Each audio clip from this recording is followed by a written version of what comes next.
podcast satu-satunya dan paling seru di HM Teknik GDC, yaitu Jimmy.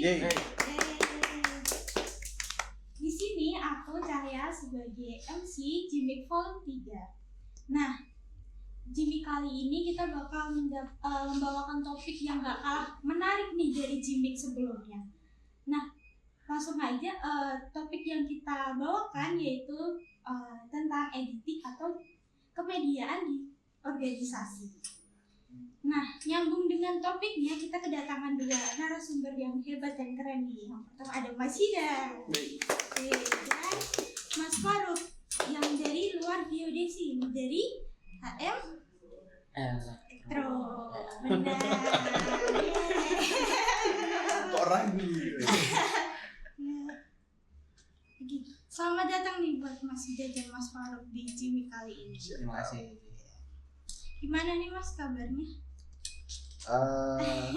Sebelumnya kenalin lagi ya.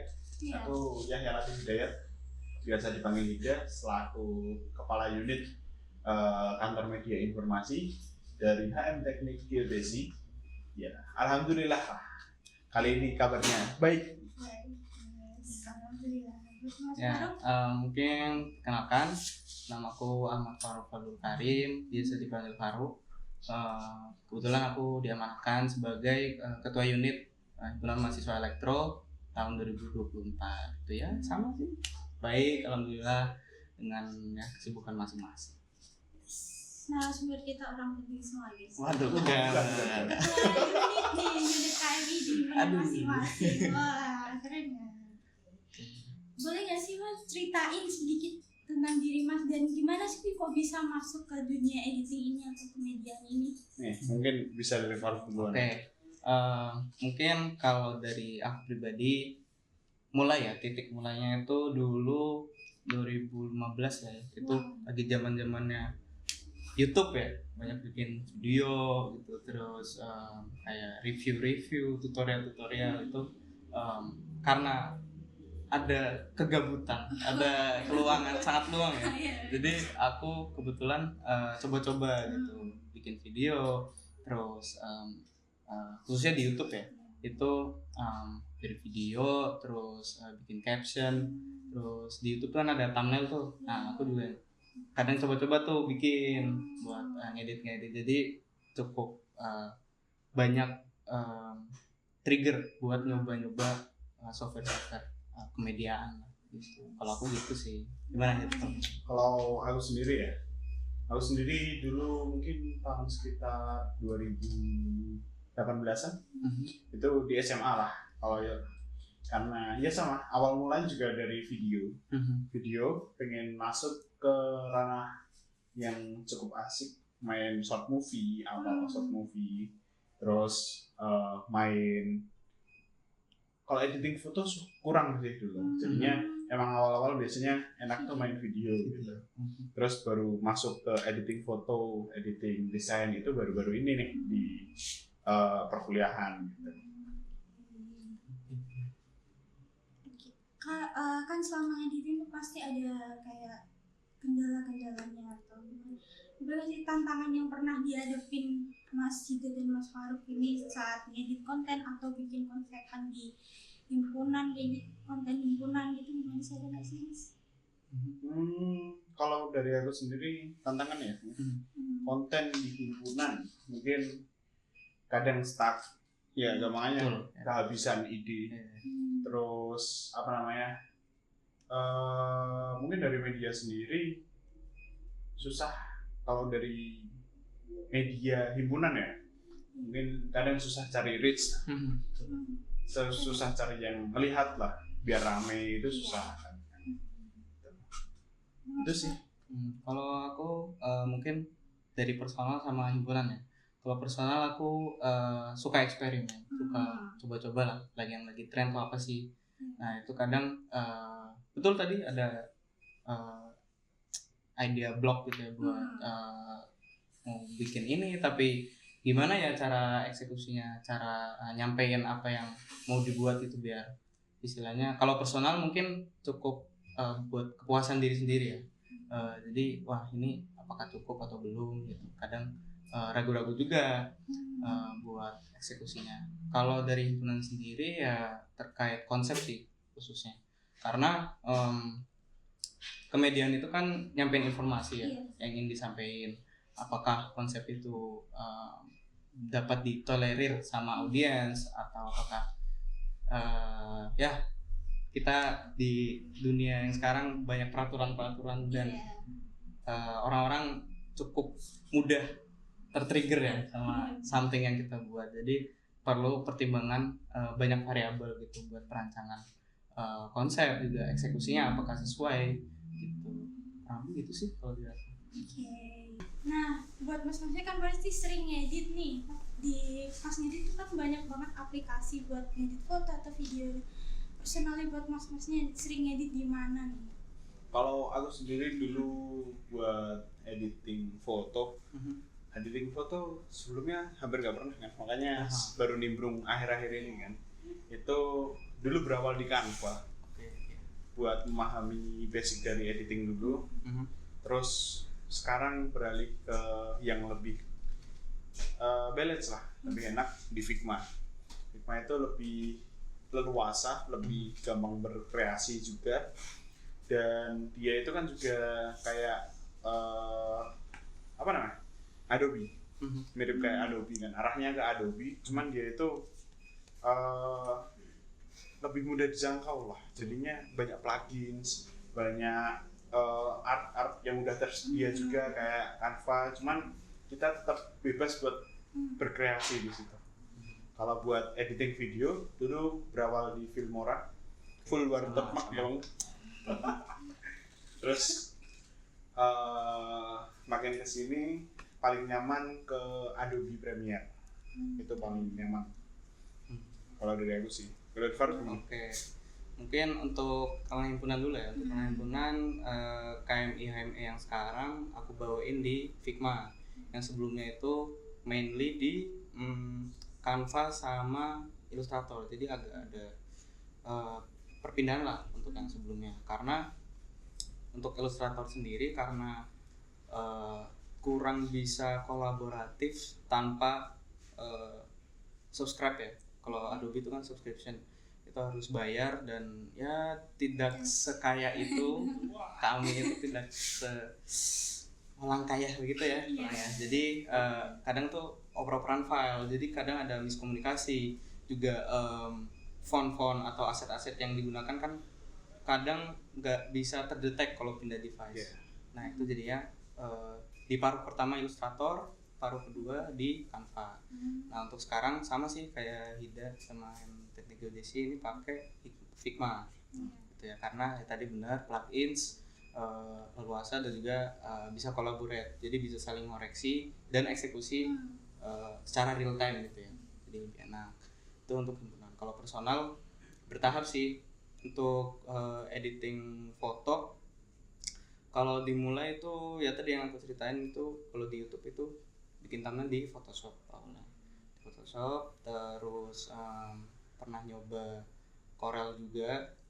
Terus untuk sekarang sih ya mainly Photoshop sama Illustrator. Jadi kebutuhannya macam-macam. Kalau lagi mau edit foto di Photoshop, kalau mau bikin ilustrasi atau yang basisnya vektor itu di Illustrator. Dan kalau lagi males pakainya Canva. Udah solusi paling beroutput besar ya. Bagus banget sih. Karena ya tadi template dan juga gampang di reach gitu. Karena web based kan, nggak terlalu harus install ini itu.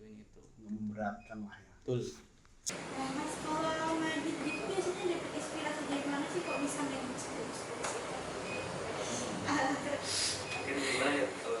Kalau dari aku sendiri sih sering-sering buat lihat dari konten-konten orang lain juga, jadinya kita paduin konten-konten itu bikin jadi makin keren lah. Terus kalau di HM sendiri ya kan perlu konsepan-konsepan buat lebih menarik, lebih ramai lagi gitu. Biasanya lihat juga dari Instagram dari HM lain. Jadi kami juga sering lihat kok dari IG HM ada. Kalau dari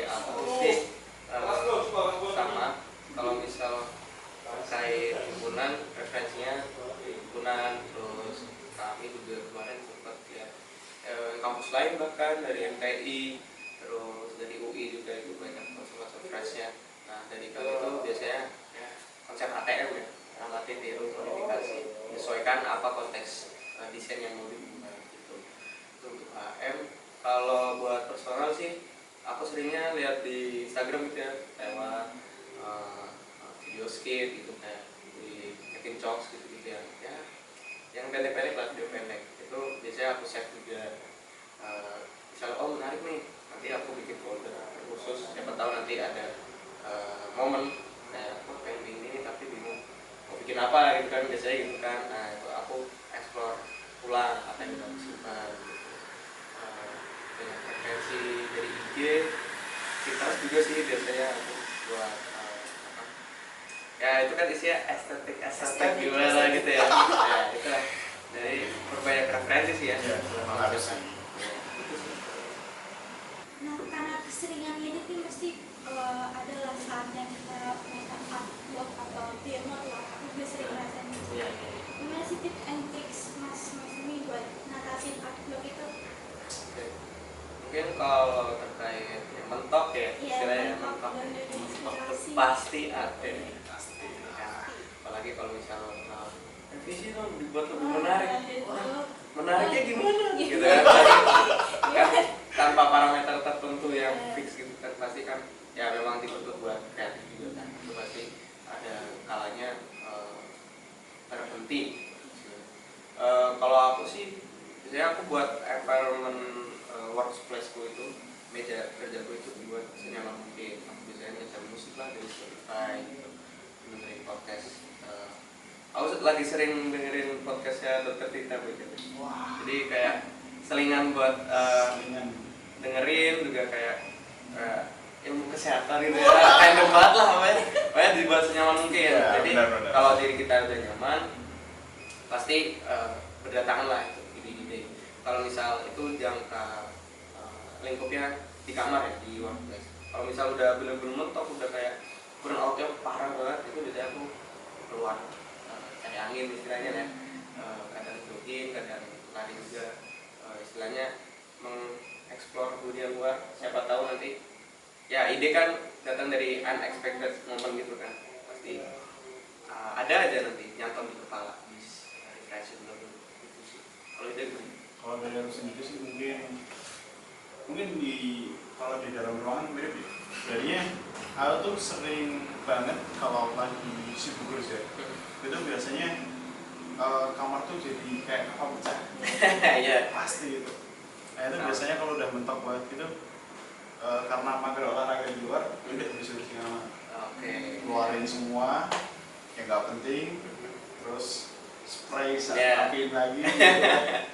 Udah nyaman banget tuh. Iya. Terus untuk depan kamar udah biarin lah kayak gimana. Cuman penting dalam kamar kan enak gitu kan. Itu udah nyaman, itu biasanya udah mulai seger lagi gitu. Buat ngerjain yang lainnya itu udah mulai nyaman. Sama sih, tapi kalau buat udah mentok banget nih, udah nggak dapet apa-apa, mending tinggalin dulu tentang kemegiaan gitu. Tinggalin HP, tinggalin sosmed, tinggalin apapun itulah biar kita agak mendingan gitu, pikirannya udah enakan, entah istirahat 1 hari nggak apa-apa, buat lanjut lagi besok. Terus Mas ini kan udah menjadi ketua unit nih di KMI himpunan masing-masing. Pasti udah banyak lah pengalaman dari boleh lah ceritain keseruannya atau mungkin boleh ceritain keluh kesahnya nih selama dengan banyak Di sini nggak kelar ya. Oke. duluan. Oke. Mungkin aku selaku KMI 2024 dan 2024, kalau environment kerja kami dibuat senyaman mungkin, karena ya job desk kemedian itu sangat draining ya.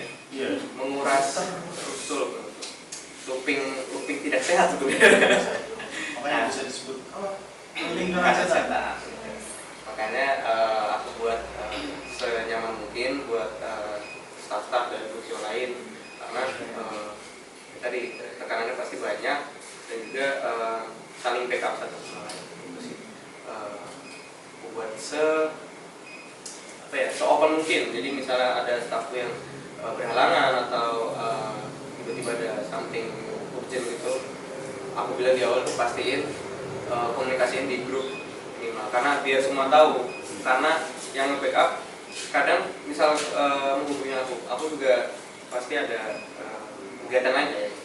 Itu nggak bisa langsung handle biasanya, jadi aku pastiin kalian komunikasi di grup biar bisa ya grupnya rame ngobrol gitu kan, jadi kalau ada apa-apa bisa lebih gampang. Mungkin yang terkesan proker besar kemarin di Komedi Vokal karena banyak perombakan konsep, durasi dan juga bertukar ide lah. Jadi brainstorming itu kalau dari kami bagian paling nyusahin, cuman banyak ide-ide baru yang muncul. Jadi perspektif dari staff-staff lain itu bisa dikemukakan dan juga wah ternyata ada pemikiran seperti itu. Jadi ada pertukaran pemikiran yang kreatif lah. Jadi itu kreatifnya sendiri. Kalau dari aku ya mungkin kalau keluhannya dulu ya. Keluhannya itu mungkin karena ya kita berhubungan juga sama dengan yang lain, nggak cuma dari KMI sendiri, jadinya mungkin kadang ada ketidaksesuaian gitu. Kita membatasi jam kerja dari KMI, tapi masih ada yang mengirim, jadinya kadang kan ya waktunya istirahat ini, tapi kok masih lebih. Itu sih mungkin kalau vlognya, mungkin keluhan lainnya ya banyak apa yang bilang, cuman lupakan aja. Cuman kalau buat senengnya ya, kalau senengnya tuh lebih ke kebersamaannya lah. Maksudnya proker-proker kecil itu kadang bisa dikerjain bareng. Toh juga Figma juga bisa ngerjain bareng ya. Bisa lebih dekat juga di media, cuma di dunia atlet.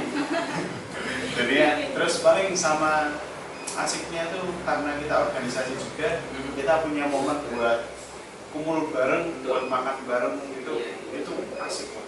Ngobrol tanpa bahas proker itu asik.